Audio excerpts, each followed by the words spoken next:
नमस्कार दोस्तों, मैं गिरधर बंगारी आपका अपने YouTube चैनल में हार्दिक स्वागत करता हूं। तो आज हमारे बीच मौजूद हैं युवा ऊर्जावान श्री कुंवर यश सिंह बंगारी जी, जो वर्तमान में राष्ट्रीय राजपूत करीण सेना के विधानसभा अध्यक्ष सल्ट जिला अल्मोड़ा उत्तराखंड से हैं।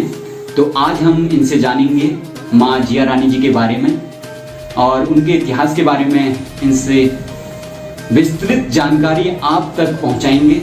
तो ये हैं कुंवर यश सिंह बंगारी जी। बंगारी जी, आपसे हम जानना चाहते हैं कि माँ जिया रानी के बारे में आप हमारे सभी व्यूअर्स को बताएं। और साथ में श्री गिरधर जी का भी धन्यवाद करूंगा क्योंकि आपने इस पहल को चलाया जो कि अति आवश्यक है हमारे उत्तराखंड के समाज के लिए। और कई राष्ट्रीय चैनल हैं, क्षेत्रीय चैनल हैं, किसी ने भी इस पहल को शुरुआत नहीं की और यह एक दुखदायक भी है क्योंकि उत्तराखंड के इतिहास में अगर कहीं भी स्थान का नाम आता है तो उसमें कत्यूर राजवंश का ही आपको जो है शुरुआत होती है। जिया महारानी का जो आध्यात्मिक और ऐतिहासिक महत्व है, जो मैं आपको बता दूं कि जिया महारानी जी उत्तराखंड के कत्यूर राजवंश की महारानी रही हैं और उसके बाद जब महारानी के बाद उन्होंने कत्यूर राजवंश की राजमाता का दर्जा पाया है और अपने राज्यकाल में उन्होंने न्यायत्री, प्रजापालक, गौ ब्राह्मण, गीता और गायत्री का हमेशा ही धर्म, सत्य सनातन धर्म की उत्तराखंड में रक्षा की है। और माता जिया महारानी के ही संरक्षण में कत्यूरी राजवंश ने बाहरी आक्रमण युद्ध की लड़ाई लड़ी और विजय प्राप्त भी की। तो ये इतिहास में अनेक उनकी उपलब्धियां हैं। अब मैं बंगारी जी से जानना चाहता हूँ माँ जिया रानी और कत्यूरी राजवंश के बारे में। तो बंगारी जी हमें बताएं कि राजमाता जो हमारी जिया रानी जी हैं और जो हमारे कत्यूरी वंश है उसके बारे में हमें कुछ बताएं हमारे व्यूअर्स को। मैं आप सभी व्यूअर्स को गिरधर बंगारी जी के इस चैनल से बताना चाहता हूं कि माता जिया का अर्थ होता है ईजा, यानी कुमाऊनी एक शब्द है। जिया का मतलब होता है ईजा, ईजा का अर्थ होता है माँ। तो राजवंश में, कत्यूर राजवंश में हमेशा माँ को जिया कहा जाता था, जो कि जिया कहा जाता था और वो उनके राजमाता का दर्जा हासिल था। आपको बता दूं कि कत्यूरी राजवंश में अनेक राजा हुए हैं, जो कि 5वीं 6वीं शताब्दी या उससे पूर्व भी रहा है, से 13 और 14वीं शताब्दी तक संपूर्ण उत्तराखंड तक राज रहा है। और 5वीं 6वीं शताब्दी में आपको बता दूं कि कत्यूर राजवंश का जो राजधानी थी वह जोशीमठ रही है। तो जोशीमठ उनकी जो राजधानी थी। तो इनका जो राज्य फैला था काबुल, कांधार, कश्मीर और पश्चिमी नेपाल और गाटकी हो गया, आपका बुंदेलखंड तक जो था काफी बड़ा साम्राज्य था। तो बात करते हैं कि कत्यूर राजवंश में पहले राजा जो हुए वसंत देव हुए, जिन्हें जोशीमठ में श्री नरसिंह मंदिर का निर्माण कराया। फिर उन्हीं में से एक प्रतापी राजा हुए हैं ललित सूरदेव। ललित सूरदेव ने पांडुकेश्वर में सबसे सुंदर जो लक्ष्मी नारायण की मूर्ति है, अगर आप कभी विजिट करेंगे पांडुकेश्वर जोशीमठ से बद्रीनाथ वाली रोड में, तो उसका निर्माण कराया। फिर आगे चलेंगे, जब कत्यूरी राजवंश के राजा भूदेव, जिन्हें नरसिंह देव भी कहा जाता है, किसी कारणवश उन्होंने अपनी राजधानी जोशीमठ से कत्यूर घाटी यानी कि रड़चुली हाट में स्थानांतरित की बागेश्वर में, और उनकी उप राजधानी सदा रंगली बैराट यानी लखनपुर बैराट रही है, शीतकालीन राजधानी। तो फिर उसमें हम चलते हैं कि माता जिया महारानी पर। तो जिया महारानी जो थी 12वीं 13वीं शताब्दी के मध्य लगभग महारानी रही है, जो कि उस समय कत्यूरी के न्यायकारी सम्राट राजा पृथ्वीपाल जी राज्य करते थे, जिनके राज्य में कहा जाता है कि एक राम राज्य था कलयुग में। राम राज्य, उसमें ना तो चोरी का डर था, न भय था, और काफी उनकी न्याय व्यवस्था, न्यायपालिका जो था वो बहुत अति उत्तम था। इसीलिए कत्यूरी राजवंश को उत्तराखंड का स्वर्णिम काल भी कहा गया है। तो जिया महारानी जी जो रही हैं वो कत्यूरी राजा पृथ्वीपाल की धर्म पत्नी रही है और आगे जाके उनको एक पुत्र रत्न की प्राप्ति हुई, जो सभी पूजित हैं, जिनका नाम है न्यायकारी राजा धामदेव हुए हैं। और उन्हीं की जिया महारानी और न्यायकारी राजा धामदेव की ही 13 और 14 तारीख को चित्रशिला रानी बाग में सभी लोग अपने इष्ट देव न्यायकारी देव के रूप में पूजते हैं। और दोस्तों, आपने जाना माँ जिया रानी जी के बारे में। तो कुछ दिन पहले 13 तारीख को मकर संक्रांति के पर्व पर रानी बाग में एक भव्य जागर का आयोजन किया जाता है। तो उसी के बारे में हम जानेंगे श्री यश बंगारी जी से कि वहां पर ये गए थे 13 तारीख को, और वहां पर अनेक पूरे उत्तराखंड से बहुत ही गांव से बहुत अपने अपने जागर को लेकर वहां पर पहुंचे थे। उसके बारे में भी इनसे जानेंगे। उत्तराखंड जो अभी मकर संक्रांति जो 14 तारीख को थी, तो उससे पहले 13 तारीख को यह पर्व चित्रशिला रानी बाग में संपन्न होता है। तो मैं आप सभी व्यूअर्स को यह बताना चाहता हूं कि प्रत्येक वर्ष मकर संक्रांति की एक दिन पहले यानी कि 13 तारीख को समस्त कुमाऊं, गढ़वाल और उत्तर प्रदेश और डोटी पश्चिमी नेपाल से जितने भी कत्यूरी समाज के लोग हैं, कत्यूरी अनुयायी हैं, कत्यूरी देव पूजक हैं, वो सभी लोग 13 तारीख की सुबह अपने घर से प्रस्थान करते हैं और शाम को जो है 5-4 अपने समय अनुसार जो है वहां पर पहुंचते हैं रानी बाग चित्रशिला में। और चित्रशिला में जो है महादेव भगवान शिव महादेव रूपी का जो है धर्म नगरी रही है, तीर्थ स्थल है, उसको कुमाऊं का हरिद्वार भी कहा जाता है रानी बाग को।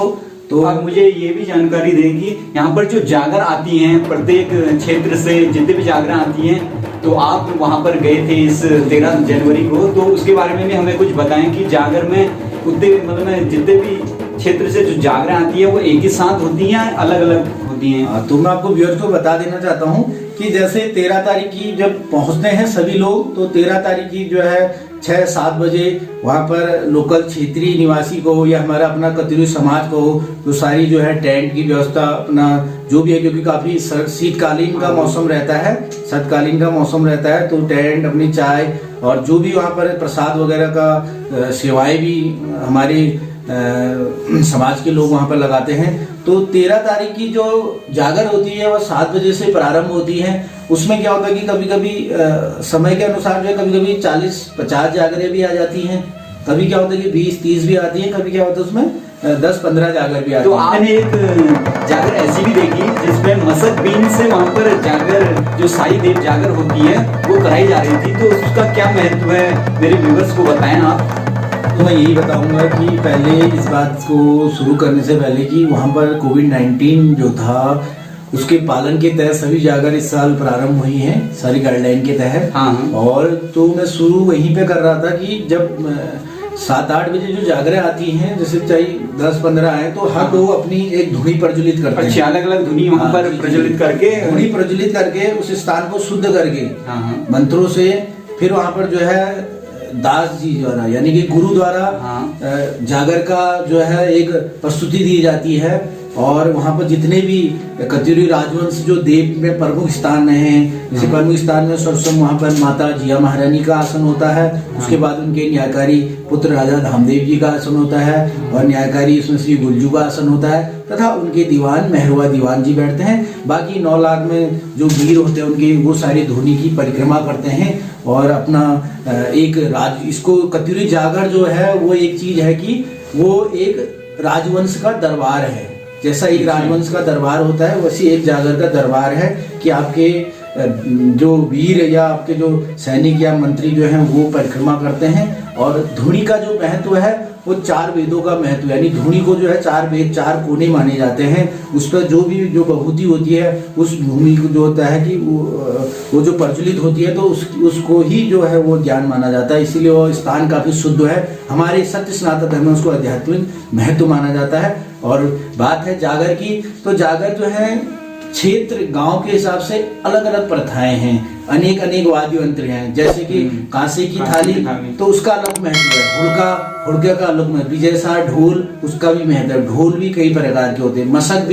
मसक बीन जो है उसका भी एक अलग महत्व है। मतलब वाद्य यंत्र एक ऐसी चीज है कि आप देखेंगे ना, अगर आप एक वाद्य यंत्र का एक ऐसा महत्व कि एक साउंड है, एक एनर्जी होती है, जैसे घंटी होती है बजती है तो एक घंटी, तो वैसे ही ये जो होते हैं कि हमारी जो एनर्जी होती है पॉजिटिव नेगेटिव, तो एक पॉजिटिव एनर्जी होती है। तो वही वाद्य यंत्र में क्या होता है कि हर क्षेत्र की अलग अलग परंपराओं के अनुसार कहीं मसक बीन हो गया, कहीं पर ढोल आपका थाली में बजती है कांसे की थाली में, कहीं पर विजय सार की ढोल में, वो हर किसी का पूर्वजों के हिसाब से संस्कृति कहो या हर क्षेत्र के हिसाब से कहो, तो वो अलग अलग होता है। और जागर भी है अलग अलग धुनी में वहाँ प्रचलित होते हैं। और काफी पिछले वर्ष वहाँ काफी भीड़ थी, करीबन बहुत अनेक वहाँ भीड़ होती है। क्योंकि आप आखिरी में हमारे व्यूअर्स को क्या संदेश देना चाहते हैं?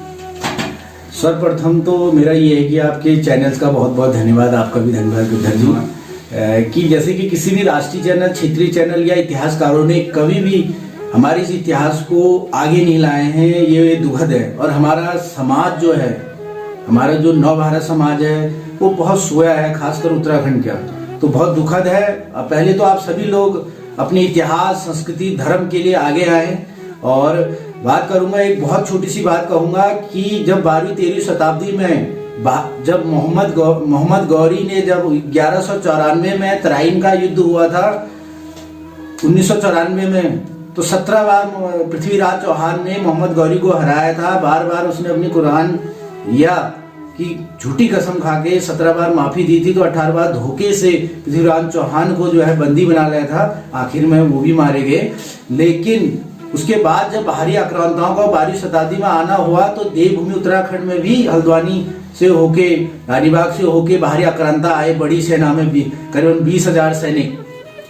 तो उस समय जब माता जिया महारानी को यह सूचना मिली अपनी राजधानी में, तो उन्होंने अपनी कद्री सेना को तुरंत भेजकर अपने संरक्षण में खुद गई और वहां पर जो है बाहरी आक्रांतों से युद्ध लड़ा और उसमें विजय भी प्राप्ति हुई, भारी विजय भी प्राप्ति हुई। और भारी विजय प्राप्ति के बाद जो है वहां के जो आक्रांता थे वो भाग खड़े हुए। यानी कि उस एक नारी ने, जिसे शक्ति माना जाता है, जगदम्बा का रूप माना जाता है, हमारे समस्त समाज को बचाया है। और यही आज हम लोग भूल गए हैं, तो यह थोड़ा दुखदायी भी होता है।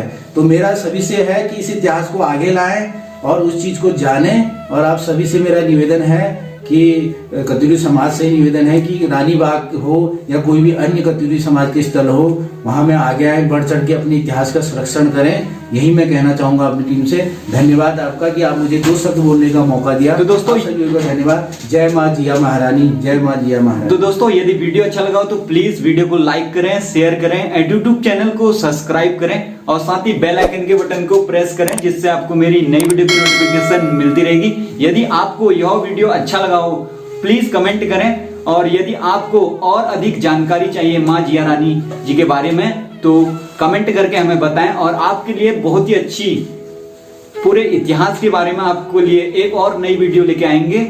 Till then bye bye, take care, have a nice day. जय देवभूमि, जय उत्तराखंड, भारत माता की जय।